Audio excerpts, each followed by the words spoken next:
Hey good people, James here. Right now you're watching our most popular video on YouTube. I wanted to draw your attention to the color.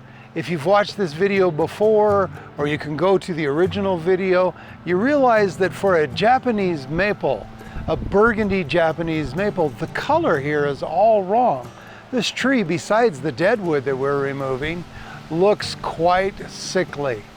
I am now going to pull back the curtain, as it were, and show you what the tree looks like after just one application with the right micro and macronutrients.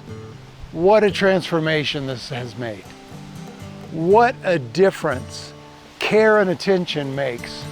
Proper care and attention to the beauty and the health of the tree. We're starting to see new stem growth that wasn't happening before.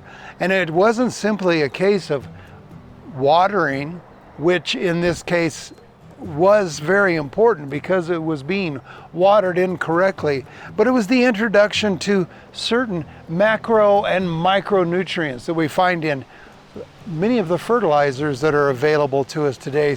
We love to see trees thrive, and that's what we do, especially ornamental trees. Remember to subscribe, and we will continue to provide you with the best information we can. And we hope you'll ring the bell, crush the bell, ding the bell, so the bell will ding you when it's time to watch the next video.